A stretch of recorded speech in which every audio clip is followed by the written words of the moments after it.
Ya estamos grabando, entonces hoy día les decía que vamos a hacer la auxiliar número 2. Entonces el profe me pidió que siguiera como con un problema del teorema del cambio de variable. Entonces el P1 es un- una adaptación del problema de mecánica cuántica, como para motivarlo. No tienen que saber nada de mecánica cuántica, ahí solamente hay que calcular cosas. No tienen que saber qué significa nada de operadores ni nada de eso. Solamente saber que hay funciones y que vamos a integrar y que hay que hacer algún cambio de variable y utilizar el teorema del cambio de variable. Entonces le damos el enunciado. El enunciado dice, en mecánica cuántica, uno de los sistemas más estudiados corresponde al átomo de hidrógeno. Esto quiero decir a los cursos de mecánica cuántica. Si alguien se quiere ir a física o astronomía, probablemente va a tener que hacer el curso y se van a dar cuenta que ahí se estudia mucho el átomo de hidrógeno como un modelo, así como lo es, por ejemplo, el movimiento armónico simple para la mecánica. El átomo de hidrógeno es como para la mecánica cuántica. De hecho, también el acelerador armónico simple se usa en mecánica cuántica. Entonces nos dice, en mecánica cuántica lo que importa para describir un sistema es la función de onda. Entonces nos dice la función de onda para un electrón en el estado de mínima energía está dada por eso. ¿Qué significa el estado de mínima energía? ¿Verdad? La verdad es que tiene un campo escalar, ¿no es cierto? Un campo escalar que es una función que va de R3 en R y que tiene tres variables, ¿no es cierto? X y Z y que está dada por esa expresión de ahí, que es una constante, si se fijan, al principio tenemos una constante y una exponencial que depende de X, de Y y de Z. Eh, entonces uno, con todas las herramientas que uno construye en mecánica cuántica, uno puede calcular lo que se llama la incertidumbre de la posición, ¿ya? Que es esto de acá. Entonces, ¿cómo se construye? No es necesario que lo sepa, ¿no es cierto? Pero al final del día, para esta función de onda, uno sabe que la incertidumbre, que es este delta X, se escribe por medio de esta integral, ¿no es cierto? Y esto es algo atingente al curso, ¿no es cierto? Que tenemos una integral triple de X, de Y, de Z de una función. Se fijan, todo lo que tenemos adentro es una función de X, de Y, de Z, es un campo escalar, ¿ya? Aquí hay muchos detalles entre medio en la física, ¿no es cierto? Pero no nos interesa, solamente es como motivación de que estos cálculos de alguna manera se hacen en algún momento, en algunas áreas. Eh, y eso, vamos a calcular entonces esa integral. Entonces, después tenemos lo mismo para el momentum y esta es un poquito más complicada, no es mucho más, pero se ve más intimidante y eso se las voy a dejar como ejercicio para que practiquen, porque es importante que también practiquen ustedes.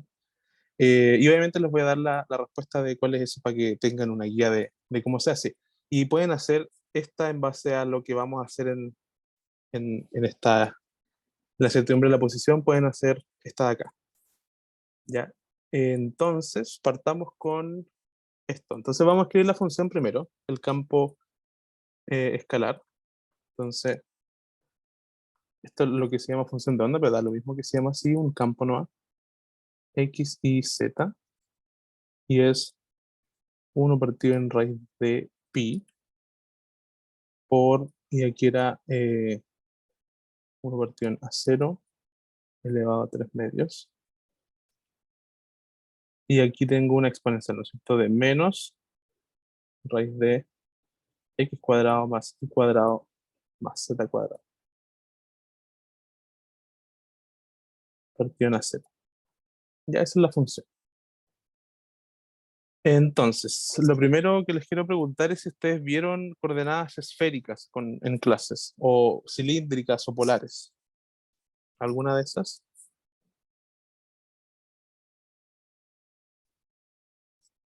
Estuvimos viendo cilíndricas Ya, ok, y perfecto, polares. perfecto. Ya. Entonces, claro, son coordenadas, sistemas de coordenadas. No es algo tan nuevo para ustedes, me imagino, porque lo han visto en otros cursos, probablemente polares lo hayan visto desde dentro de la física, esféricas, lo hayan visto en mecánica, ¿no es cierto? Cilíndricas también. Entonces, algo así como muy, muy nuevo no es, ¿no es cierto? Es algo que usted más o menos conoce, ¿no es cierto? No con la profundidad con la que se pretende ver acá, pero sí algo cacho, ¿no es cierto? Entonces, dado eso, lo que vamos a ver así brevemente es, en este caso, vamos a hacer un cambio de coordenadas, obviamente, a coordenadas esféricas, y vamos a explicar por qué y todo eso. Entonces, primero que nada, planteemos la integral, y ahí vemos cómo hacemos el cambio de variable. Entonces, la integral es esta de acá, la ecuación 2, y ahí hay un error de tipeo, pero no es grave, no es grave. Entonces, queremos calcular eso, que esto, si quieren, tómenlo como una definición, es una triple integral de, y aquí está el error, ¿no es cierto? Porque aquí aparece x y debería ser x cuadrado, porque aquí hay un x cuadrado. Entonces, x cuadrado y el cuadrado de sí, sí cuadrado, y aquí tenemos de x, de y de z.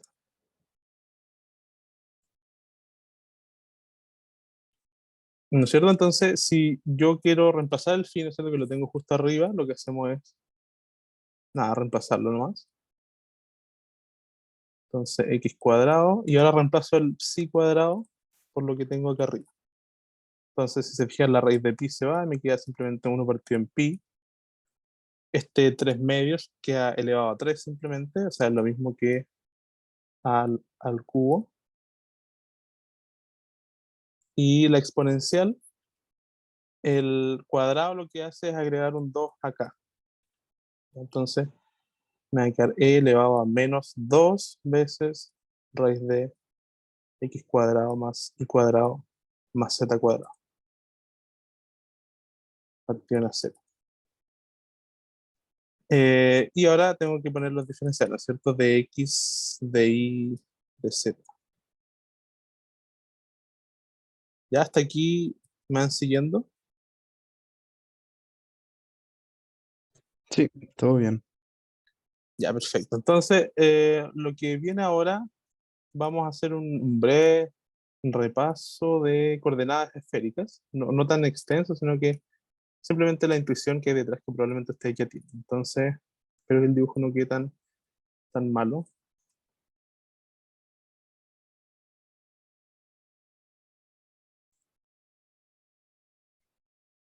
Ya. Entonces, típicamente uno tiene un plano así, X y Z, y uno tiene la coordenada de un punto, ¿no es cierto? Un punto, qué sé yo, acá, ¿no es cierto? Y ese punto tiene unas coordenadas en el plano aquí, imagínense. Ahí, entonces, si este dibujo está quedando tan bueno, tenemos que se entienda. Ya, entonces, claro, ¿qué es lo que uno busca en las coordenadas? De alguna forma, darse numeritos que me describan sin ambigüedades dónde está ubicado este punto de acá. Entonces, claro, lo más intuitivo, ¿no es cierto?, es cartesiana, es decir, cuánto me muevo en esta dirección, más cuánto me muevo en esta dirección, más cuánto me muevo en esa dirección. Eso es cartesiana, ¿no es cierto? Si quieren la anoto con otro color. Entonces lo que vamos a hacer es, ya, cartesianas pongámoslo en azul. Entonces, eh, a ver, ¿cómo lo podríamos hacer? Se me ocurre este. Entonces, ese punto tiene una llegada al plano aquí, imagínense. Entonces tiene unas coordenadas en y, que es esa de ahí, tiene unas coordenadas en x, que es esa de acá, y tiene unas coordenadas en z, ¿no es cierto?, que es esa de ahí. Entonces, yo le digo, ¿cuánto me muevo en x? ¿Cuánto me muevo en y? ¿Cuánto me muevo en z? Y con esos tres numeritos tengo determinada completamente cuánto es la posición de ese puntito. Primera alternativa, más intuitiva, sencilla, y funciona, ¿ya? El tema es que para hacer cálculos, en algunas situaciones, en algunas áreas de la ingeniería, de la física, de la matemática, uno necesita ir un poco más allá y cambiar un poco este esquema. Entonces uno se encuentra con las coordenadas polares, ¿no es cierto? O cilíndricas en este caso, que las voy a hacer en rojo. ¿Ya? Entonces, voy a dejar ahí las coordenadas cartesianas, ¿no es cierto?, en azul, y ahora voy a construir las cilíndricas, y todo esto muy intuitivamente. Entonces, en coordenadas cilíndricas, en general no me va a importar mucho cuánto se mueve en X y cuánto se mueve en Y, sino que me va a importar a qué distancia estoy yo del eje Z. Esa va a ser una cosa importante. Entonces, este punto, por ejemplo, está a esa distancia del eje Z. Esa es su coordenada, entonces, ρ. Esa distancia de ahí es la coordenada ρ. Esa es la distancia que estoy del eje Z. Y la otra cosa que me va a importar es cuánto forma esa línea con el eje X, que es lo que uno llama el ángulo, acá en este curso se llama phi, se llama teta. Sí, esto es medio confuso de repente. Voy a tratar de hacer todo lo posible para no confundirlos con esto, para que lo tengan presente, porque puede que haya gente que esté dando en simultáneo mecánica con CA. En mecánica y en CA la notación de los ángulos en esféricas son al revés. O sea, en mecánica la base es R phi, o sea, R teta phi, y en CA es R phi teta. Entonces el ángulo polar es teta en este caso. Ya, entonces las coordenadas que me interesan como les decía, en cilíndricas son estas. Es a la distancia que yo estoy del eje Z, el ángulo que formo con X, y sí me importa Z, o sea, también me interesa esta coordenada. O sea, en cilíndricas mantengo esa coordenada de cartesiana que es Z, pero X e Y lo reemplazo por ρ y teta. ¿Ya?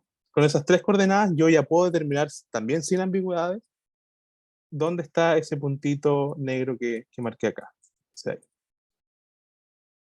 y luego vienen las coordenadas esféricas, ¿no es cierto? Que es otra descripción que la voy a hacer en verde, espero no saturar tanto el dibujo. Pero lo que yo me pregunto ahora, fíjense que la respuesta que da la primera coordenada de esféricas es similar a la de polares o cilíndricas, pero no es lo mismo, fíjense. Es a qué distancia yo estoy del origen del sistema de coordenadas. O sea, esto es lo que mide R. ¿Cuál es la diferencia? Que aquí yo me estoy preguntando a cuánto estoy de un punto del origen, y esto de acá es a cuánto yo estoy de un eje, de todo el eje Z. Esa es la diferencia. Por lo tanto, en general, estos no son iguales. Uno vive en un plano, el ρ vive en un plano XY y R no, vive en cualquier otro sitio. De R3, obviamente. Ya, entonces me va a interesar a qué distancia estoy yo del origen, y en este caso voy a necesitar dos ángulos. Uno, el que formo con el eje Z, que se lo voy a denominar phi en este caso, y aquí de nuevo voy a reutilizar el teta. O sea, hay, hay cosas que coinciden en los sistemas de coordenadas. Por ejemplo, entre cilíndricas y cartesianas, Z es lo mismo, y entre esféricas y cilíndricas, teta es lo mismo. Ya, para que lo tengan presente. Entonces, uno en general anota estos como sistemas que son ordenados, es decir, X va antes que Y va antes que Z. Eso pronto va a tener un significado. Ahora, por ahora lo vamos a decir nomás, pero más adelante va a tener un por qué esto es ordenado, por qué no va Y, X, Z o Z, X, Y, por ejemplo. Tiene que ser X, Y, Z. En caso de coordenadas cilíndricas es ρ, teta, Z. Y en caso de coordenadas esféricas es R, phi y teta. ¿Ya? Entonces, dicho eso, yo después puedo definir eh, vectores, porque estas son coordenadas, ¿no es cierto? Pero yo puedo definir vectores, ¿no es cierto? Que son los vectores unitarios, que no es lo mismo que las coordenadas, eso es súper importante que lo tengan presente. Estos son coordenadas, o sea, son numeritos, y después yo a partir de esos numeritos y la relación que tienen en general con la base cartesiana, o sea, la relación que hay de esos dos con la base cartesiana, yo puedo definir vectores, ya que son la base para describir lo que son los campos vectoriales, que lo vamos a ver también. Entonces, ahí lo que uno hace intuitivamente, ¿no es cierto? Lo vamos a ver con más detalle pronto, es definir una base a partir de esas coordenadas. Por ejemplo, y esto probablemente lo hayan visto en mecánica, uno puede definir en esa dirección rotongo, por ejemplo, en esa dirección tetatongo. Los cartesianos son más o menos sencillos, ¿no es cierto? No es necesario que los ponga, o sea, los cartesianos van en la dirección de los ejes. Por ejemplo, uno podría decir que ese vector es ztongo, este de acá es y-tongo y este de aquí es x-tongo. Y me faltaría entonces en esféricas el r-tongo, ¿no es cierto? Y el phi-tongo. Eh, ¿No es cierto? Los R y Rho son más o menos como fáciles para dónde van. Phi y teta puede quedar una ambigüedad, ¿no es cierto?, de para dónde apunta, ¿no es cierto? Pero la respuesta, por ejemplo, si ustedes quieren ver para dónde apunta el teta tongo, es en la dirección de crecimiento del ángulo. Por ejemplo, como el ángulo se mide a partir de X, si yo estoy en esa línea, mi ángulo teta es 0, es decir, que mi crecimiento del ángulo va hacia allá, entonces por eso se define el ángulo en esa dirección y no en la otra, porque es en la dirección de crecimiento del ángulo. Lo mismo con el phi, ¿no es cierto? El phi como se define a partir del eje Z, es decir, yo crezco en esa dirección, entonces phi va en esa dirección y no en la otra. ¿Ya? Eso es lo que hace que esto esté definido de una manera y no haya ambigüedad. Hasta aquí, ¿se va entendiendo la idea?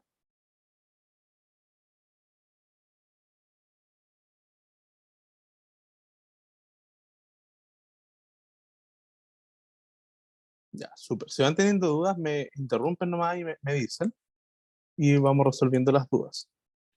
Ya, entonces, ¿qué más? Eh, Uno puede definir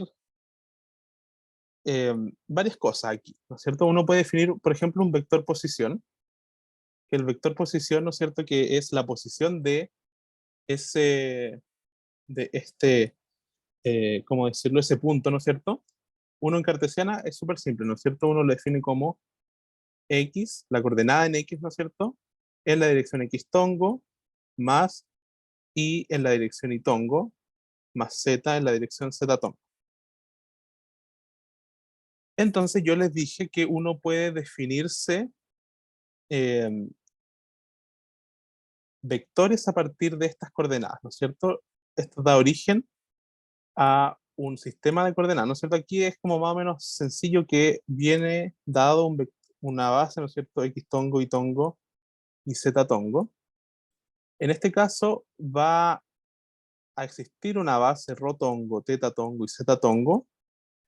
Y aquí, por ejemplo, va a existir la base R tongo, Phi tongo y teta tongo. Ya es importante esto, que esto no es lo mismo que esto, ¿ya? Porque uno puede tener, y de hecho lo vamos a tener en algunos problemas porque es conveniente, mezcla de dos cosas. O sea, por ejemplo, yo puedo tener las coordenadas en cartesianas, pero la base en polares, o cualquier combinación que se imagine. Por ejemplo, puedo tener las coordenadas en cilíndricas, pero la base en, qué sé yo, perdón, las coordenadas en esféricas y la base en cilíndricas. Ya es importante no mezclar las dos cosas. En general, en muchos casos vamos a tratar de tener ambas por igual, es decir, tratar de tener esféricas en coordenadas y esféricas en la base. Y, por ejemplo, cilíndricas en coordenadas y cilíndricas en la base. Pero combinación de ambas pueden existir, para que lo tengan presente. De repente uno se confunde y estas cosas no son lo mismo, pero sí se definen a partir de, de, de su correspondiente, es decir, esta base se define a partir de acá. ¿Y cómo se define? De la siguiente manera. Por ejemplo, rotongo se define, ¿no es cierto?, como la derivada de r con respecto a la coordenada ρ normalizada. Es decir, yo creo que tenga módulo 1, entonces lo divido por el módulo de lo mismo. Lo hice mal, ahí está. ¿Cierto? Esto entiéndase ese símbolo como una fracción, o sea, es esto partido en su módulo. Entonces con eso yo puedo definir un vector unitario, y así para cualquiera. ¿Eh? Esto como que se puede anotar de una manera más o menos general. Uno dice que si Q es una coordenada, ¿no es cierto? Esto uno lo generaliza de la siguiente manera. Hay hartas notaciones, pero por ejemplo uno dice, en 3 dimensiones tengo Q1, Q2, Q3, que van a definir una base Q1 tongo, Q2 tongo. En general la base se anota con otra notación, probablemente en el apunte lo van a ver así, así que lo voy a anotar así, como E1, E2, E3. Voy a anotar un poco mejor. E3. Entonces, si yo quiero definir un vector unitario, por ejemplo, el EI, lo que tengo que hacer es tomar el vector R en posición en cartesianas, lo derivo con respecto a mi coordenada I y lo normalizo. Es decir, le divido el módulo de eso con el fin de que tenga módulo 1. Esto lo único que hace es que esto tenga módulo 1. De hecho, el hecho de que tenga gorrito es que son vectores unitarios. Es decir, que si yo, por ejemplo, agarro cualquier vector de estos, de las bases, y le calculo el producto punto consigo mismo, es decir, por ejemplo, si agarro rho.rho, me da 1, que si yo agarro cualquier otro, ¿no es cierto? Por ejemplo, z.z también me da 1. Eso significa que tiene módulo 1, ya que es una base unitaria. Es decir, los vectores tienen módulo 1.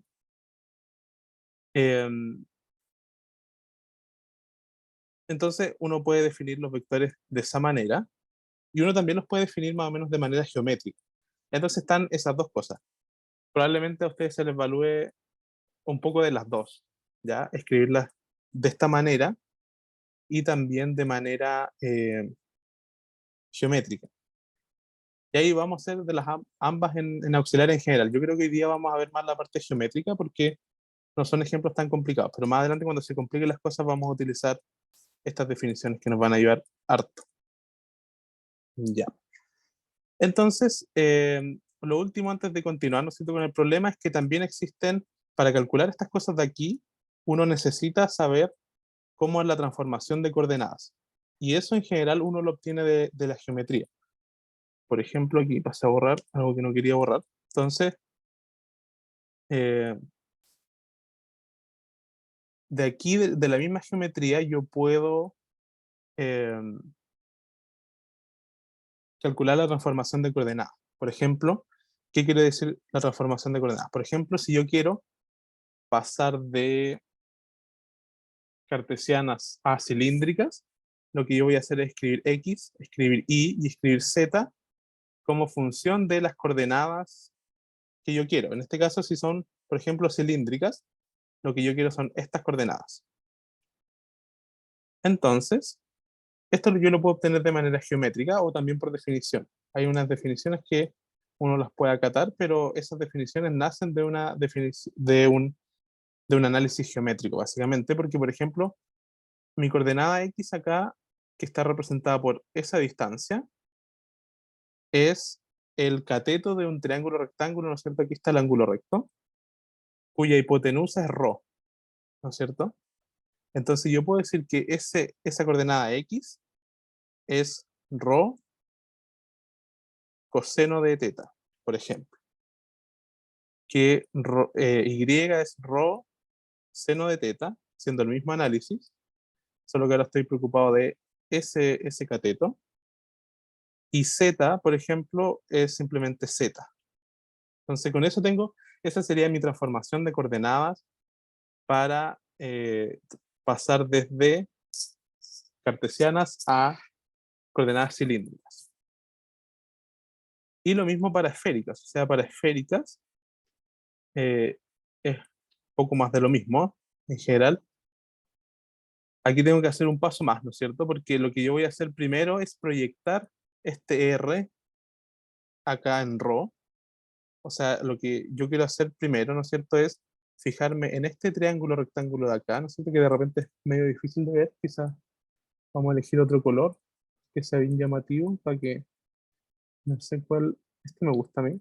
Entonces, fijémonos en ese triángulo rectángulo, que a priori no parece tan rectángulo, ¿no es cierto? Pero es porque está en 3 dimensiones. A ver si ahora me queda bien.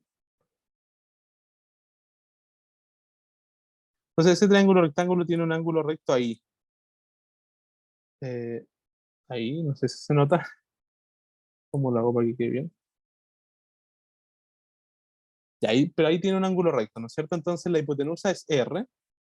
Y entonces yo puedo decir que si yo quiero ρ, por ejemplo, ρ va a ser igual a R seno de phi, ¿no es cierto? Porque phi es el ángulo, o sea, se fijan, ρ se repite acá, ¿no es cierto? Ahí. Entonces yo puedo tomar este triángulo de acá y ver que la hipotenusa es R, ¿no es cierto? Y el ángulo phi es el adyacente a ρ.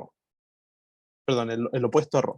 ¿Cierto? Porque aquí está ρ, la hipotenusa es R, quizá el dibujo está muy sobrecargado. No sé si lo estás entendiendo, en verdad. Cuéntenme si se perdieron. Es posible que se hayan perdido, el dibujo está bastante sobrecargado.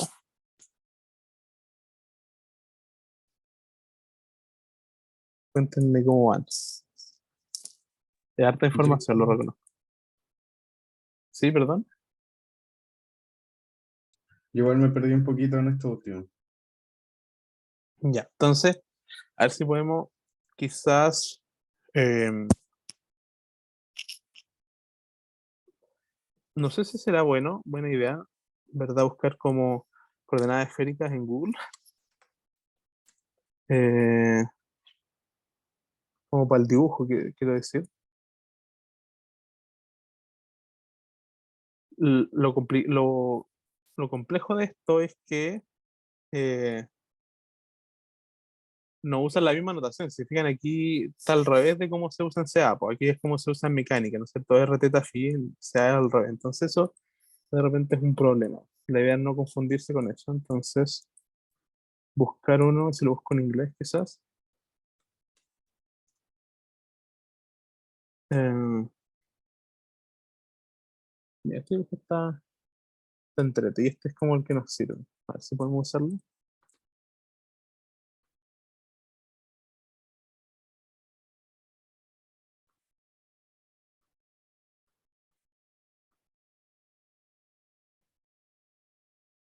Ya, yo creo que está bastante bien. Entonces, ahí está, es lo que... Creo que esto está al revés, sí. A ver si hay alguno que esté con las coordenadas que usamos nosotros. El DIM usa todo al revés, si se fijan. Este está en las buenas coordenadas, pero el dibujo no es tan bueno. ¿Qué podemos hacer? Ya, lo otro es que lo arreglemos acá en la mala. Entonces, ¿qué vamos a hacer? Es lo siguiente. Vamos a quitar ese, y lo vamos a definir como phi y este es teta. Y está arreglado. Ya, entonces, esto es lo mismo que yo les dibujé, pero estaba bien hecho. Quizás debería haber partido con esto. Entonces, esta distancia de acá, yo les decía, ese es ρ. Y esta distancia de acá, que de hecho está marcada ya en el dibujo, es R. Entonces, la pregunta es cómo yo quiero traspasar de R a ρ. Es como un paso intermedio para pasar después a cartesiano. Entonces, si se fijan, este triángulo de acá yo les decía que es rectángulo. ¿Cómo hacer el ángulo recto para que se vea recto? Quizás ahí, o más, así. Creo que ahí está bien. Sí, ahí. Y ahí está. Creo que se nota bien, ¿no es cierto? Que es un ángulo recto, ¿verdad? Entonces, si yo ese triángulo lo saco para acá, ¿no es cierto? Me queda lo siguiente, ¿no es cierto? Eh, el, este cateto de abajo es ρ, ¿no es cierto? Este de acá es R. Y yo sé que este ángulo, ¿no es cierto? Es phi. Por lo tanto, este de acá también es phi porque aquí hay un triángulo rectángulo. Entonces, por geometría yo puedo saber que ρ es R seno de phi. ¿Se entiende ahora mejor que antes? Sí, sí, perfecto. Ya, entonces, de ahí yo puedo, porque este es un paso intermedio, si se fijan, porque estoy traspasando de cilíndricas a esféricas y ahora quiero traspasar de cartesianas a esféricas. Entonces, yo ya tengo la construcción de cilíndricas a esféricas, que está acá, ¿no es cierto? Entonces, si yo reemplazo ese ρ que encontré por las coordenadas esféricas, tengo mi transformación de coordenadas y lo vamos a ver inmediatamente. Entonces voy a copiar esto acá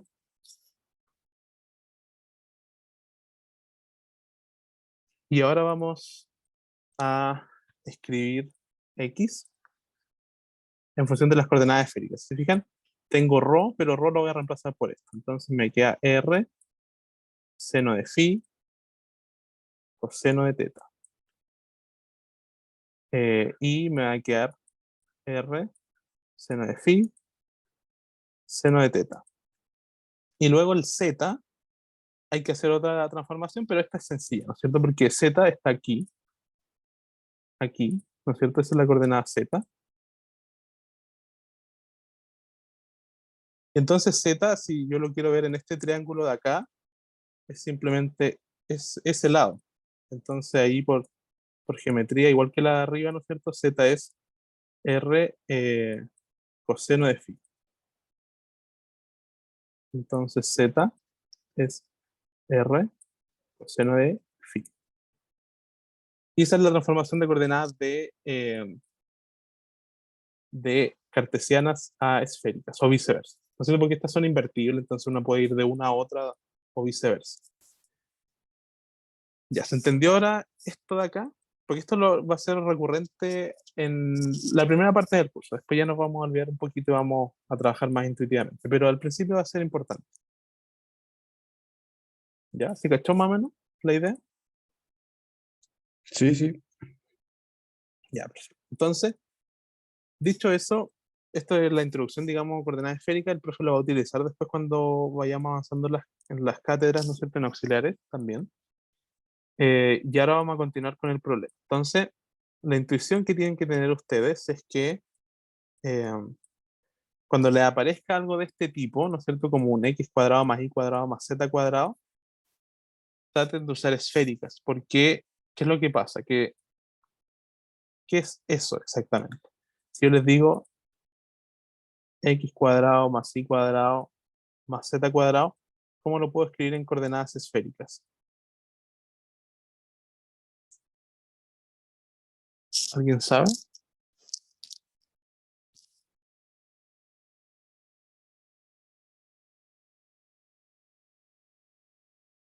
Ya, si no lo saben, no importa, está bien. Entonces, si no lo saben, lo que vamos a hacer es usar la definición que acabamos de construir. Entonces, x cuadrado, ¿no es cierto? Es elevar este al cuadrado. Entonces, vamos a hacer lo siguiente. X cuadrado es r cuadrado, seno cuadrado de phi, por seno cuadrado de teta, ¿no es cierto? Ahora sumémosle y cuadrado. Entonces, hay que elevar al cuadrado esto. Es decir, r cuadrado, seno cuadrado de phi, seno cuadrado de teta. Y sumémosle z cuadrado, que es elevar al cuadrado eso. Más r cuadrado coseno cuadrado de phi. Muy bien, entonces aquí podemos factorizar r cuadrado. Si se fijan, está en todos los tres términos, entonces podemos factorizar r cuadrado. Entonces nos va a quedar seno cuadrado de phi coseno cuadrado de teta más seno cuadrado de phi seno cuadrado de teta más coseno cuadrado de phi. Y aquí empiezan a aparecer ciertas cosas que después a ustedes les va a parecer mucho más intuitivo ver, ¿no es cierto? Uno que ve esto siempre, ¿no es cierto? Como que uno ya lo ve como desde mucho antes, pero aquí uno puede factorizar, ¿no es cierto? Los primeros dos términos los puedo factorizar por seno cuadrado de phi, ¿no es cierto? Entonces me va a quedar seno cuadrado de phi, factor común, estoy factorizando solo los dos primeros términos, por si acaso. Entonces seno cuadrado de phi me queda coseno cuadrado de teta más seno cuadrado de teta. ¿Y eso cuánto es? esto, 1. 1, ¿no es cierto? Entonces me queda r cuadrado, esto lo reemplazo por 1 simplemente, esto lo voy a escribir como 1, entonces me queda seno cuadrado de phi más este término de acá que es coseno cuadrado de phi. ¿Y eso cuánto es? De nuevo, 1. 1 también. Entonces, finalmente, x cuadrado más y cuadrado más z cuadrado en coordenadas cartesianas se escribe en términos de una sola coordenada que es r. Y eso es una simplificación bastante grande. Y es por eso que usamos coordenadas distintas a las cartesianas en ocasiones, porque hay eh, problemas en la naturaleza en donde se necesita solamente una coordenada para describirse, ya en vez de tres, ¿no es cierto? Porque en principio uno tiene tres acá, y aquí tengo solamente una coordenada y queda mucho más sencillo. Esa es la razón de por qué uno usa otros sistemas de coordenadas. Entonces, esto de aquí era simplemente r cuadrado. ¿Y por qué eso es relevante para nuestro problema? Porque en nuestro problema aparece un raíz de x cuadrado más y cuadrado más z cuadrado. Entonces, de ahora en adelante, cuando les aparezca esto, eso tiene que ser un indicador de que ustedes digan, ok, quizás sea bueno utilizar coordenadas eh, cilíndricas, o sea, esféricas. Entonces, ahora vamos a calcular nuestra integral.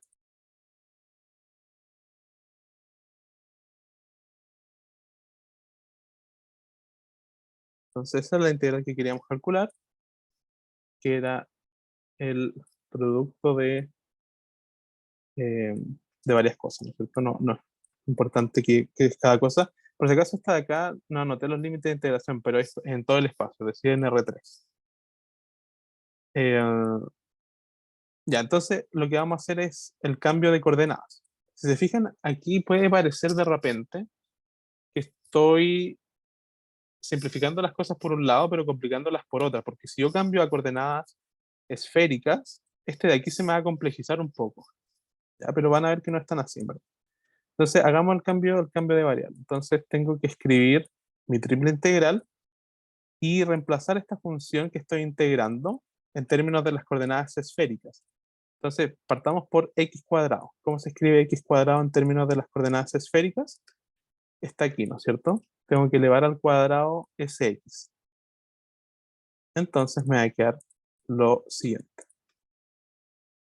R cuadrado, seno cuadrado de phi, ¿no es cierto? Coseno cuadrado de teta. Luego tengo una constante que de hecho la puedo sacar de la integral, que es pi por a0 a la 3. Y luego la exponencial, ¿no es cierto? Esto sí se me va a simplificar un poco, ¿no es cierto? Porque voy a tener e elevado a menos 2 y ese raíz de x cuadrado más y cuadrado más z cuadrado se va a transformar en 2r simplemente, dividido en a0. Ya, y entonces aquí lo que yo tenía que hacer, ¿cuál era el precio a pagar por cambiar coordenadas? ¿Se acuerdan? Aquí tenía que multiplicar por algo antes de poner los diferenciales. ¿Qué era? ¿Se acuerdan? ¿Jacobiano o no? El determinante del jacobiano. Y aquí puedo poner entonces de r, de phi, ¿no es cierto? Y de teta. ¿Ya? Pero para eso primero tengo que calcular el determinante, el jacobiano primero y después el determinante. Em, Alguien me dijo R es con módulo. Claro, R es con módulo, pero R, esa es buena observación, porque claro, esto es la raíz de cosas al cuadrado, ¿no es cierto? Si yo tengo la raíz, por ejemplo, de x cuadrado, eso es el módulo de x, ¿no es cierto?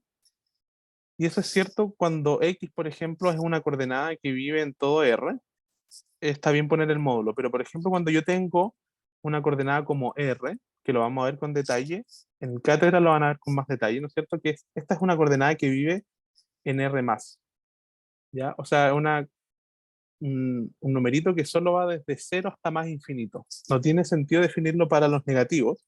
Por lo tanto, en este caso, para esta coordenada, lo mismo para ρ, por ejemplo, ρ también vive en ese conjunto. Cuando yo tengo raíz de x cuadrado, por ejemplo, más y cuadrado, que es para ρ, por ejemplo, yo puedo decir que esto es simplemente ρ. No es necesario que le ponga el módulo. Lo mismo, por ejemplo, si yo tengo más z cuadrado, igual a R, ¿no es cierto? No es necesario que le ponga el módulo porque esto ya vive en R más. Pero es buena observación, porque eso efectivamente es el módulo, pero en este caso no es necesario. ¿Ya? Entonces, lo que vamos a hacer ahora es calcular el jacobiano y luego el determinante. Entonces, para el jacobiano, no sé si se acuerdan, necesitaba esto de acá, que es la transformación. Y ahí ahora no tenemos dos dimensiones, tenemos tres. Entonces, igual se va a complejizar un poquito, pero tampoco tanto. Entonces, nada que hacer, hay que calcular el jacobiano nomás.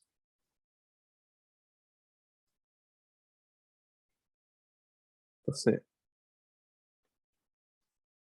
se dio vuelta un poco esto.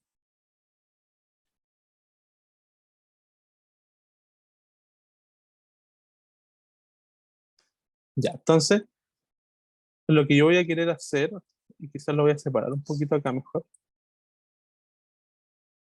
Eso. Apartamos con X primero y después vamos como va quedando con los demás. Ya, entonces, si yo tengo X, ¿no es cierto? Lo que yo quiero calcular ahora es dx a dr, ¿no es cierto? Que sería seno de phi coseno de teta. Quiero dx a d phi, ¿no es cierto? Que eso va a ser r coseno de phi coseno de teta. Y quiero dx a d teta, que va a ser menos r seno de phi seno de teta. Para y, un poco más de lo mismo.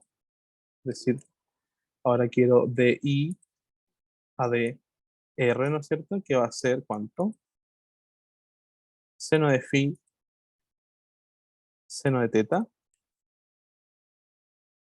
Quiero di a de phi, que va a ser r coseno de phi seno de teta.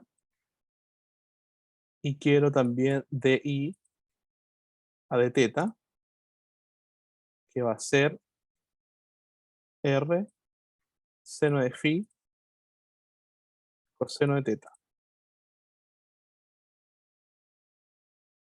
Y por último para z. Z hay un término que es cero, así que ahí podemos un poquito más fácil. De z de r es simplemente coseno de phi, de z a de phi es menos r seno de phi, y el último término, que es el más fácil de todos, de z de teta, como no depende de teta, es z. Ya, entonces, con eso yo puedo construir mi matriz jacobiana, ¿no es cierto? Tengo que poner estas en cada una de las filas y columnas. Esta sería la componente 1, 1, esta sería la 1, 2, 1, 3, 2, 1, 2, 2, 2, 3, etc. Ya, entonces, tengo que juntar todos esos elementos en mi matriz y eso sería mi jacobiano.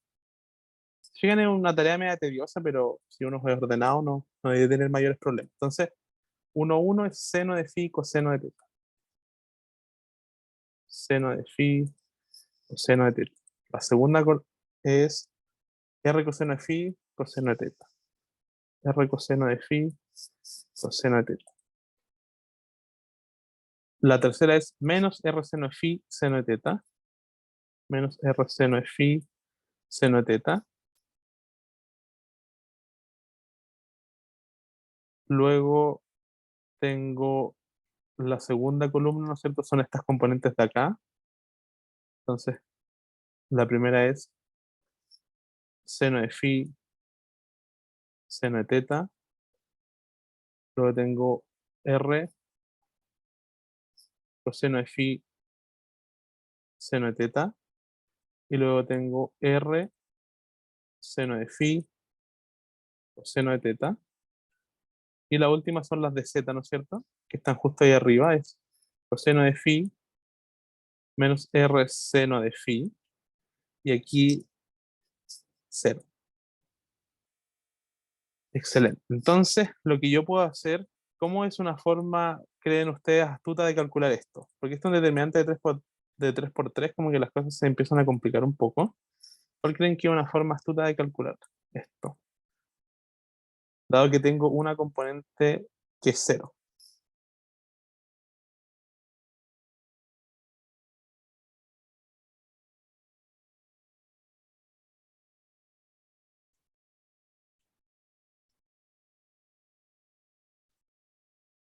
¿No se les ocurre? Calcular desde una fila o la columna que tengo. Claro, calcular desde acá, ¿no es cierto? Si yo calculo desde acá, ¿qué me va a quedar?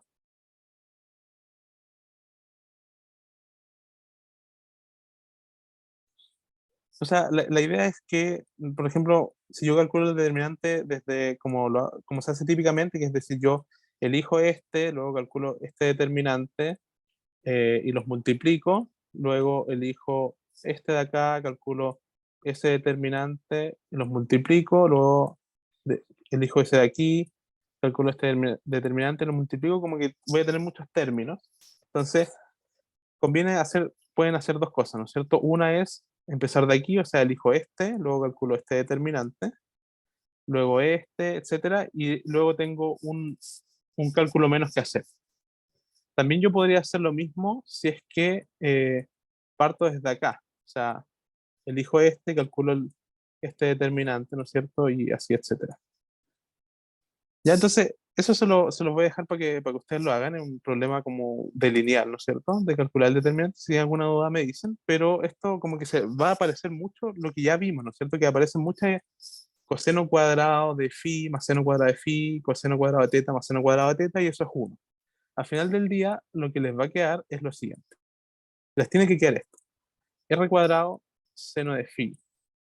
Ese es el determinante de esféricas. ¿Ya? Y después va a ser ya algo como más o menos aprendido. Entonces, con eso, yo puedo reemplazar aquí en mi integral el determinante y calcular mi integral, ¿no es cierto? Entonces hagamos eso.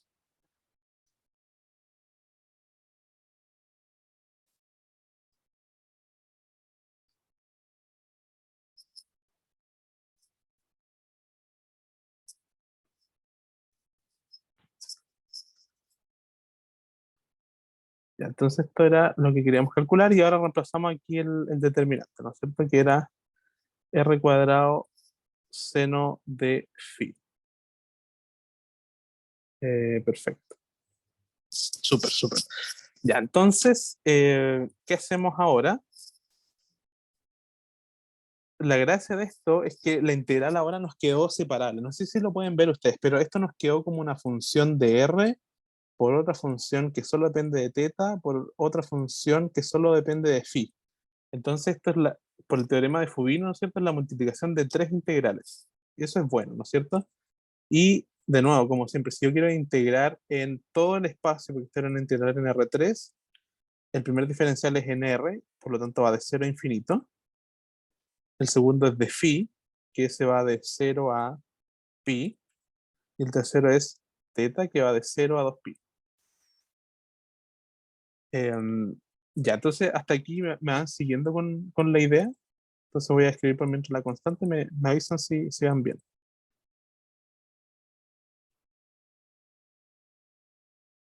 ¿Sí estamos bien? Sí, todo bien. Ya, entonces ahora voy a calcular esas tres integrales, o sea, voy a separar las integrales. Entonces la primera que voy a anotar es la de R. Entonces la de R tiene límites de 0 a infinito. 0 a infinito, ¿no es cierto? Y voy a colectar todos los términos de R. Tengo un R cuadrado aquí, otro R cuadrado acá, entonces eso me queda R a la cuarta, elevado a menos 2R, partido en A sub 0 de R. Esa es la primera integral. Si se van a dar cuenta que ninguna de estas integrales es trivial. En verdad, todas son medias complicadas, pero todas tienen truquitos para calcularse. No sé por qué puse eso en infinito. Ahora quiero la integral de phi, ¿no es cierto? Que esa va de 0 a pi. Y voy a recolectar todos los términos que tienen phi. decir seno cuadrado de phi, y aquí tengo otro seno de phi. Entonces, en total tengo un seno al cubo de phi. Y por último, tengo la integral en teta, ¿no es cierto? Que esa va desde 0 a 2pi. Y mis términos que dependen de teta, simplemente coseno cuadrado de teta.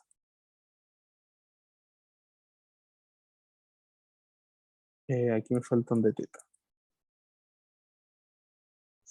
Ya, entonces, les decía, ninguna de estas integrales es sencilla. Pero así sin saber cuál es el resultado. Por ejemplo, ¿alguien me podría decir cómo calcular cada una de estas? ¿Cuál es la técnica que se utiliza en cada una de estas? Por ejemplo, en esta de acá. ¿Alguien cacha cuál se usa en esa integral de ahí? Porque estas son integrales más o menos recurrentes igual. Esta la vimos en la clase pasada. ¿Qué había que hacer acá? ¿Se acuerdan? ¿Eso era lo del ángulo doble? ¿O no? Exactamente, con el coseno del ángulo doble. Ya, perfecto. Entonces ahí utilizamos esa técnica. Esa ya la podemos dar por conocida porque la vimos en la clase pasada y pueden ver cómo se hace. Esta de aquí, por ejemplo, ¿qué usarían para esta acá? Esta es media, es- tiene su truquito igual.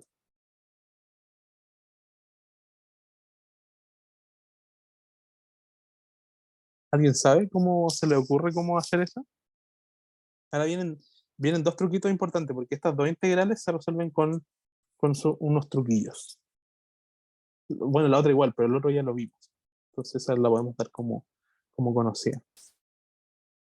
¿Alguien cacha cómo se resuelve alguna de estas? Por ejemplo, esta de aquí, ¿alguien tiene la intuición de qué habría que hacer para resolver esa integral?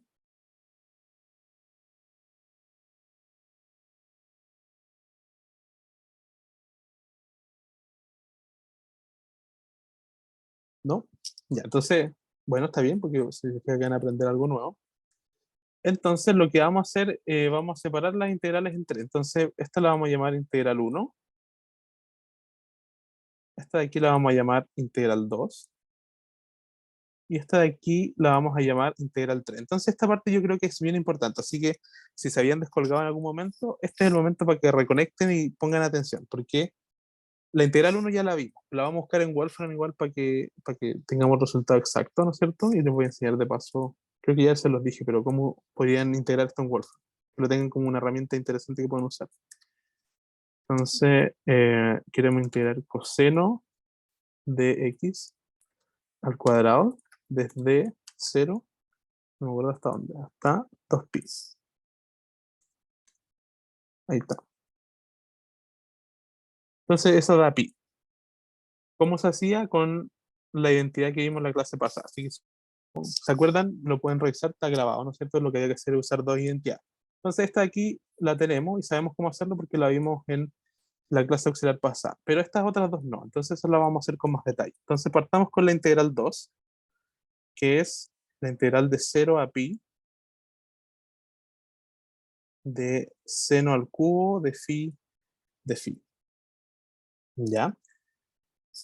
Entonces, eh, ¿cómo se hace esto? Entonces aquí el truquito es el siguiente. Yo voy a decir que seno cuadrado de phi es lo mismo que 1 menos coseno cuadrado de phi, ¿no es cierto? ¿Están de acuerdo conmigo? Sí, Y voy a decir, voy a hacer cambio de variable. Entonces el cambio de variable es u igual a coseno de phi. De tal manera que lo de arriba, ¿no es cierto? Es 1 menos u cuadrado. Y si yo quiero calcular du, por ejemplo, es menos seno de phi de phi. Entonces, dicho eso, lo que yo puedo hacer ahora es reemplazar, ¿no es cierto? Porque mi integral de acá la voy a llevar a un paso intermedio y después les voy a poner el cambio de variable. Entonces, paso intermedio, vamos a escribir esto todavía la misma variable, pero este seno al cubo lo voy a escribir como seno cuadrado de phi por seno de phi, ¿no es cierto? Es lo mismo. Simplemente el cubo lo separé en un cuadrado y un términos lineales. Entonces, ahora ya puedo utilizar mi cambio de variable, ¿cierto? Luego me preocupo de los límites de integración. Seno cuadrado de phi es, en términos de mi nueva variable, 1 menos su cuadrado. Y si se fijan, esto de aquí es casi el de u, solo que le falta un signo menos. Entonces, menos de u. Y ahora me preocupo, ¿no es cierto?, de los límites de integración. Entonces yo estaba integrando phi y ahora tengo u. Entonces aquí me voy a fijar para ver cuáles son los límites de integración. Si se fijan, primero iba a 0, en donde coseno vale 1. Y luego voy a pi, donde coseno vale menos 1. O sea, voy hasta menos 1. Que por propiedad de los límites de integración, ¿no es cierto? Esto yo lo puedo dar vuelta y escribir como desde menos 1 a más 1 y sin este signo menos. Entonces me queda 1 menos u al cuadrado de u. Y es una integral de polinomio, ¿no es cierto? Es súper sencilla. Entonces me va a quedar lo siguiente. Es 2 menos 2 por 1/3. Ya, es simplemente hacer ese calculito. Y eso me va a quedar 6 menos 2 es 6 por 3 es 6, menos 2 es 4, 4 tercios. 4 tercios. Entonces, y 2 es 4 tercios. O sea, este de aquí es, voy a anotar en azul, 4 tercios. Entonces, ustedes cuando estén estudiando y hagan problemas, es importante que practiquen harto en este curso. Comprueben con Wolfram si eso es cierto. Entonces, estamos integrando seno de x. Estaría chistoso que diera otra cosa, ¿no es cierto? Pero no, yo creo que está bien. 4 tercios nos dio, claro, ahí está, 4 tercios. Ya, entonces como un mensaje, ¿no es cierto? Recapitulando lo que vimos en la clase anterior y esta clase, entonces de ahora en adelante, si ustedes quieren calcular cualquier potencia de una función trigonométrica, tienen que fijarse si el exponente es par o impar. Si es par, entonces usan el método del ángulo doble. Si es impar, utilizan este cambio de variable. Ya este era impar, por lo tanto cambio de variable. Si es par, ángulo doble. Ya para que lo tengan presente. En general, igual potencias más grandes que 3 no es difícil que vayan a encontrar. ¿Ya se entendió este truquito? Este es importante porque va a aparecer.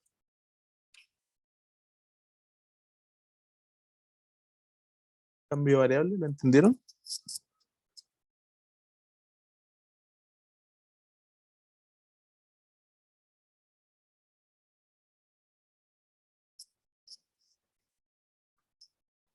Sí, ya, perfecto. Entonces ahora vamos a ver otro truco que es más recurrente aún porque, por ejemplo, el de seno al cubo de phi se va a aparecer en el primer capítulo, que es cálculo vectorial. La integral 3, al menos ese tipo de integrales, va a volver a aparecer y va a ser mucho más recurrente también cuando veamos series de Fourier. Y ahí va a aparecer harto. Entonces este es un truco de que es, básicamente ustedes si ven una integral de este estilo, tienen que pensar en integrar por partes. El problema es que aquí hay que integrar por partes 5 veces. Entonces, eso es tedioso, ¿no es cierto? Pero hay un truquito para hacerlo rápido. Entonces, eso se los quiero enseñar hoy día. Entonces, anotemos esa integral. Entonces, cuando ustedes tengan una integral de este estilo, ¿no es cierto? Así muy intimidante. Esta era I3, ¿no es cierto? Y era la integral de 0 a infinito de r a la cuarta e elevado a menos 2r partido en a 0 de r. Entonces, esto es muy, muy buena práctica, lo que se llama normalizar una integral, ¿ya? Para que no aparezcan tantos términos constantes. Es decir, aquí tengo unos términos que son constantes, que es ese 2 y ese a sub 0, y yo los quisiera eliminar para tener algo más sencillo. Entonces, lo que voy a hacer es decir que mi nuevo variable va a ser 2r partido a 0. Es un cambio de variable simple que no me va a costar tanto tiempo y me va a simplificar las constantes un poco. ¿Ya? Entonces, si yo hago eso, dr, por ejemplo, me va a quedar simplemente a sub 0 partido en 2 du. Y si yo calculo, por ejemplo, r a la cuarta, me va a quedar a sub 0 a la cuarta partido en 2 a la cuarta, u a la cuarta. Ya con eso yo puedo hacer mi sustitución, ¿no es cierto? Entonces, donde va r cuadrado, pongo, o sea, r a la cuarta, pongo esto, es decir, a sub 0 a la cuarta, partido en 2 a la cuarta, u a la cuarta. Ahora lo que me va a quedar más sencillo es la exponencial, ¿no es cierto? Me queda simplemente menos, o sea, exponencial de menos u, y donde va el dr pongo esto de acá. Entonces me queda a sub 0 partido en 2 de u. Y si se fijan, los límites de integración no van a cambiar, porque cuando r sea 0, u es 0, y cuando r sea infinito, u es infinito. Por lo tanto, los límites se mantienen. Entonces, esto es lo que la gente denomina normalizar una integral para que la constante, todas las constantes que hayan adentro queden fuera de la integral. ¿Ya? Entonces, si yo reagrupo esto, me va a quedar lo siguiente. A la quinta partida en 2 a la quinta, ¿no es cierto? Y la integral me va a quedar de 0 a infinito. U a la cuarta elevado a menos u de u. Ya, entonces esta integral está un poco más sencilla, ¿no es cierto? Pero sigue siendo una integral complicada. O sea, para integrarla tengo que integrar por parte, como les decía, 5 veces. Pero hay un truco para hacerlo un poquito más rápido. Entonces eso es lo que les voy a enseñar ahora, así que presten atención. Entonces esto funciona, antes que nada, solamente cuando yo tengo un polinomio por una función cualquiera. Lo ideal es que tenga un polinomio y aquí una función que tenga derivada cíclica. En verdad funciona con cualquier otra función, ¿ah? Pero si tengo derivada cíclica, eso va a ser esto aún más sencillo. Y en este caso tengo derivadas cíclicas, porque la derivada de e a la u va soltando un menos, ¿cierto? Cada vez. Entonces voy a tener e a la menos u, después menos e a la menos u, después e a la menos u y así, etcétera. Por ejemplo, coseno también una derivada, una función que es cíclica en el sentido de que su derivada es menos seno, después tengo menos coseno, después en algún momento se va a repetir, ¿no es cierto? Entonces, eso hace que las cosas sean más sencillas. Entonces, ¿cómo voy a calcular esa integral? Que llamémosla, no sé cómo llamarla. Entonces, lo que vamos a hacer es definir el polinomio como, vamos a escribir dos columnas. Vamos a escribir aquí derivada y aquí vamos a escribir integral. Integral.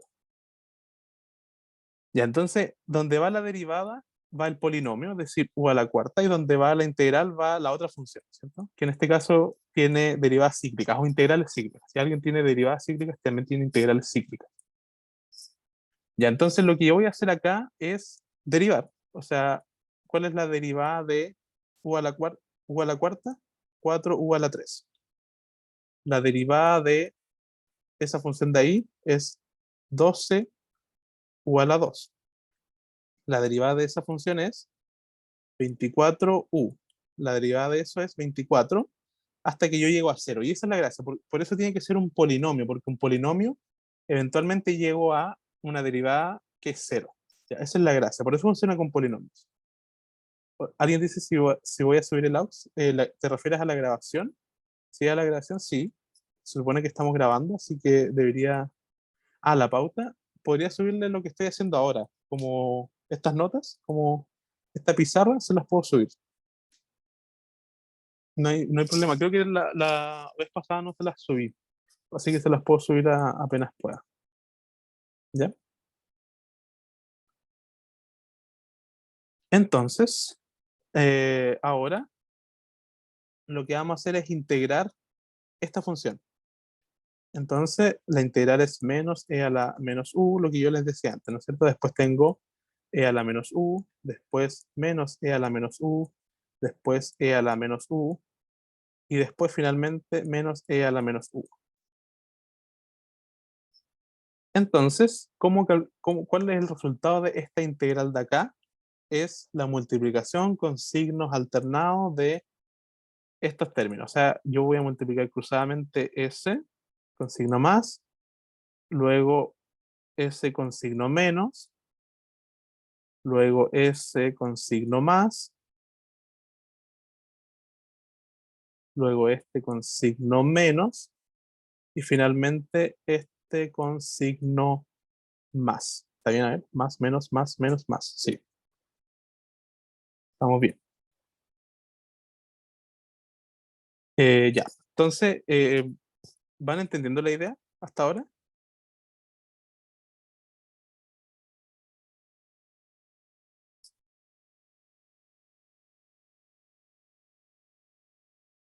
¿Sí? Ya, entonces se fijan, le va a servir para un montón de integrales en el futuro, sobre todo en Fourier. Ahí aparecen hartos estos polinomios por funciones random. Ya, entonces, pongámosle un nombre a esto para que no nos perdamos, pongámosle I. Entonces, I lo vamos a escribir en términos de esa tablita que escribimos. Para escribir I es necesario tener en cuenta los límites de integración. Entonces vamos a ir escribiendo la multiplicación de los términos que tienen flechita, ¿no es cierto? Entonces el primer término es, ahí se ve, ¿no es cierto? Entonces U a la cuarta por menos E elevado a menos U, y ese término tengo que evaluarlo entre 0 y infinito. Luego va con signo menos, por lo tanto resto la multiplicación de los otros dos términos, que serían 4U a la 3, E elevado a menos U, tengo que evaluarlo entre 0 e infinito. Luego voy por el tercer término, ¿no es cierto?, que es con signo más, y la multiplicación entre 12, U cuadrado, y menos E elevado a menos U, entre 0 e infinito. Luego voy por el cuarto término, ¿no es cierto?, que es 24U por E elevado a menos U, entre 0 e infinito. Y me queda el último, ¿no es cierto?, que es con signo más. Aquí me falta, este de acá es con signo menos, ¿no es cierto?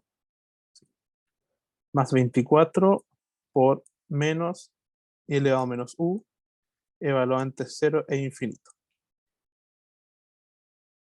Ya, entonces este truco sirve para calcular reiteradas integrales por partes, desde 1 hasta n, y sirve cuando yo tengo un polinomio en el integrando.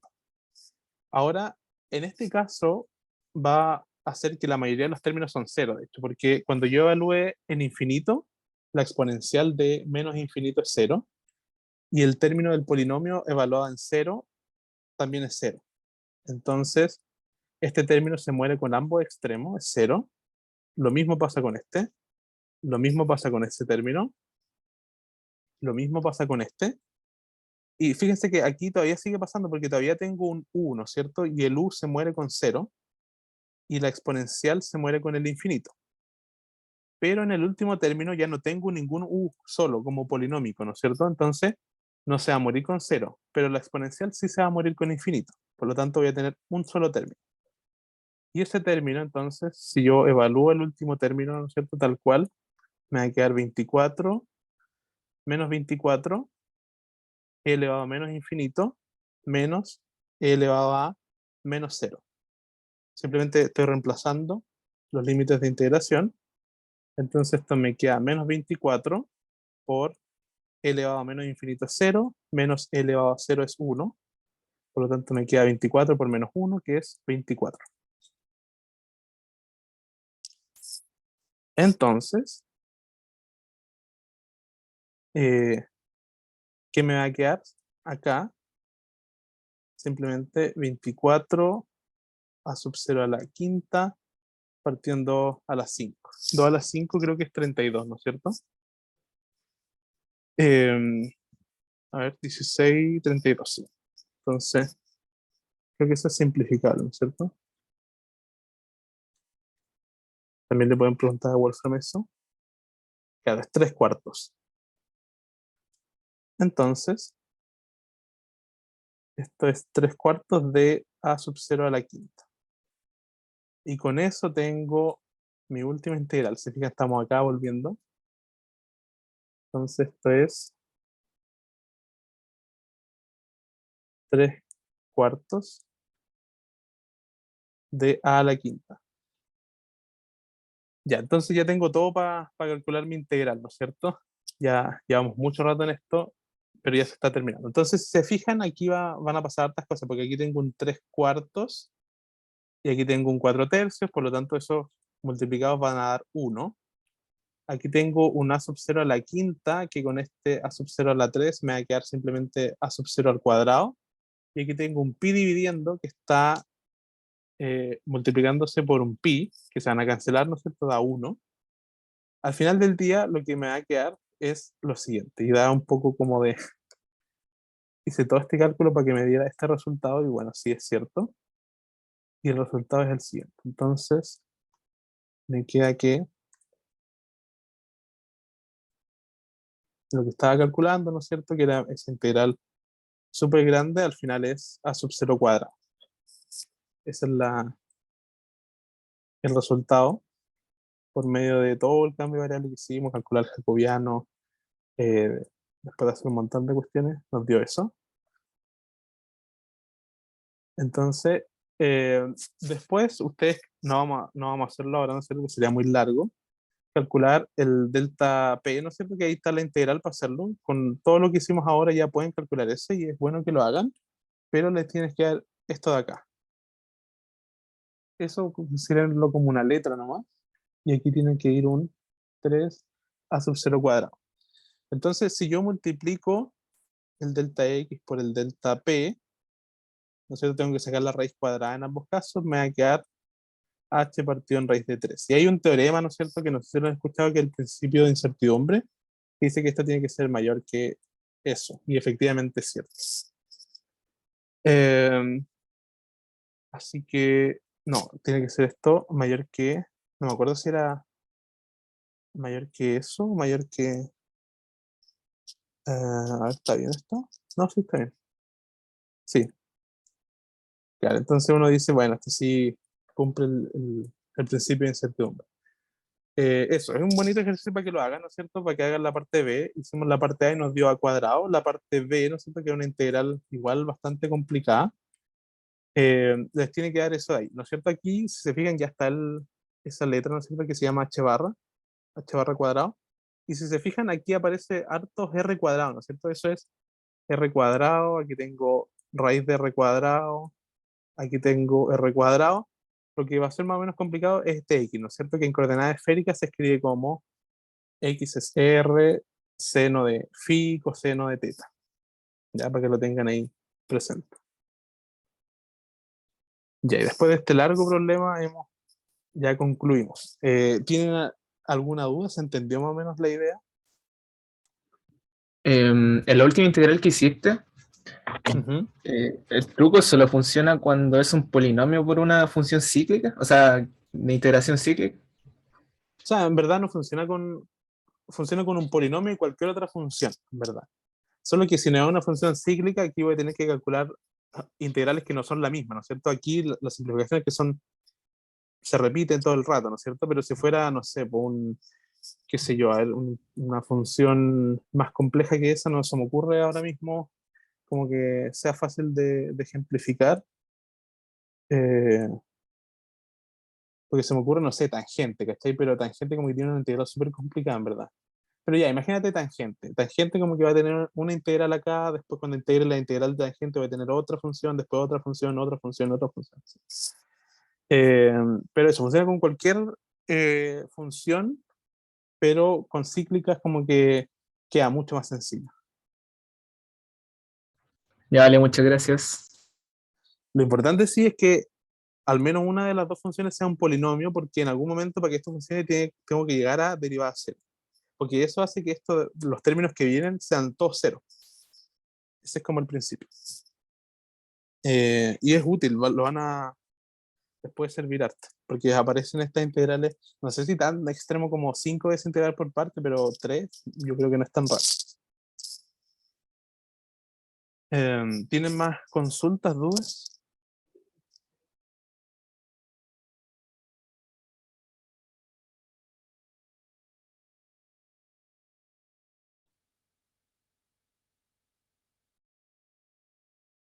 ¿No? Ya, ¿qué hace? No sé cómo están de... ¿Qué les parece este problema? ¿Era muy denso? ¿Podemos hacer un descanso o le damos nomás? Continuamos. No sé cuánto tiempo nos queda todo esto. Nos quedan como 15 minutos, ¿no es cierto? Sí, quedan 15. Ya, pues entonces lo que vamos a hacer es, hagamos brevemente el problema 2 y después les dejo a ustedes los demás. Ya, entonces le damos el problema 2 rápidamente. Dice: el campo eléctrico que genera una carga eléctrica puntual de magnitud Q que está ubicada en el origen de coordenadas está dado por lo siguiente, una función. Lo van a ver en electro. Si están dando electro, probablemente esto ya les suene, ¿no es cierto? Y aquí nos dicen R es el vector X, Y, Z, y lo que ya obtuvimos, ¿no es cierto? Que ya habíamos demostrado, ¿no es cierto? Que R cuadrado de esférica es lo mismo que X cuadrado más Y cuadrado más Z cuadrado. Entonces lo que queremos hacer es expresar este campo que está en principio en esféricas en coordenadas cilíndricas. ¿Ya? Entonces, hay dos maneras de hacerlo, desde las coordenadas cartesianas y desde las coordenadas esféricas. Desde esféricas es un poquito más complicado, pero es instructivo hacerlo, así que lo vamos a hacer como nos queda poco tiempo desde las coordenadas cartesianas. Y después ustedes desde esféricas tienen que obtener lo mismo. Entonces hagamos eso. Entonces, ¿cómo uno maneja esto? De la siguiente manera. Entonces uno tiene E es un campo vectorial que depende de X, de Y, de Z, que se escribe en coordenadas cartesianas, ¿no es cierto? Aquí hay una constante que es Q partido 4 pi epsilon sub 0.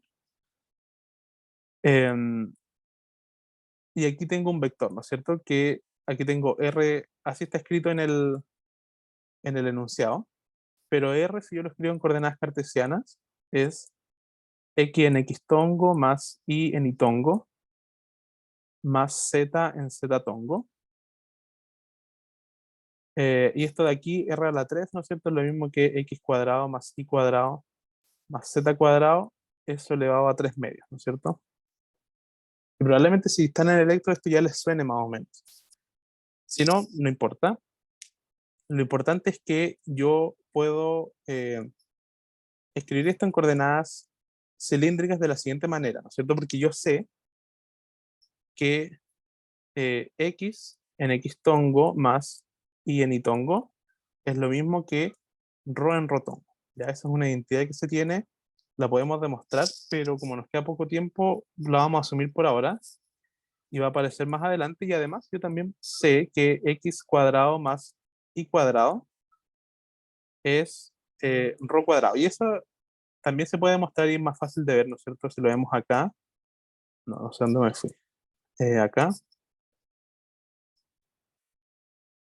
¿no es cierto? ¿Dónde están las coordenadas? Esas no son. Probablemente aquí. Aquí, ¿no es cierto? Si yo de acá escribo X cuadrado más Y cuadrado, como me va a quedar coseno cuadrado de teta más seno cuadrado de teta, eso es 1, ¿no es cierto? Y me va a quedar simplemente Rho cuadrado. Igual que parecía con una esférica, solo que con esféricas tengo el Z cuadrado incluido en la suma también. Entonces, dicho eso, yo puedo transformar esto. Y entonces, el campo eléctrico ahora escrito en las coordenadas phi, o sea, rho, θ y z, se va a escribir de la siguiente manera, como Q, 4 pi epsilon sub 0. Y ahora voy a reemplazar esto, ¿no es cierto? Que me va a quedar simplemente rho en rotongo. El z lo dejo, ¿no es cierto? Porque también pertenece a las coordenadas cilíndricas. Y la parte del denominador, lo que voy a hacer es esta parte de aquí escribirla en términos de rho, y esta de aquí la dejo porque z sigue perteneciendo a las coordenadas cilíndricas.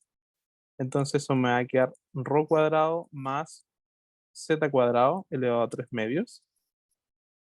Y ahí entonces con eso obtengo mi campo eléctrico expresado. Fíjense, esto es importante. Está con coordenadas cilíndricas, que es una cosa, y está con base cilíndrica, que es otra cosa distinta. Con ambas cosas, es decir, está en la base cilíndrica con coordenadas cilíndricas. Ya, y esto después les va a servir, el profe les va a explicar en cátedras para qué, ¿no es cierto? Porque con esto uno puede empezar a derivar el teorema de Gauss, que va a ser importante. Una cosa antes de que terminemos, ¿no es cierto? Es lo siguiente. Fíjense que al principio mi campo dependía de X, de Y, de Z en cartesianas, porque aquí está el X, aquí está el Y, está el z, aquí está el x, aquí está el y, aquí está el z, pero ahora que yo hice el cambio de variable, hay una de las coordenadas que no aparece. ¿Cuál es esa? Teta, ¿no es cierto? Porque aparece rho, z, rho de nuevo, z de nuevo. En ninguna parte aparece teta. Cuando hay una coordenada que no aparece explícitamente en mi campo vectorial, significa que el campo tiene una simetría. Ya en este caso la simetría es simetría cilíndrica. Este campo en particular tiene dos simetrías, o sea, tiene una simetría esférica, porque si yo la escribo en esférica hay dos coordenadas que no aparecen, pero eso lo vamos a ver más adelante. Pero es importante eso, que se guarden en la cabeza que cuando una coordenada no aparece es porque hay una simetría. Y las simetrías, lo van a ver en Electro, son súper, súper importantes. ¿Ya? Así que eso. Yo creo que ya es suficiente con lo que hicimos, así que eso, lo dejo abierto por si tienen alguna duda o consulta. Y yo creo que lo dejamos hasta acá. Los demás problemas lo iremos viendo después.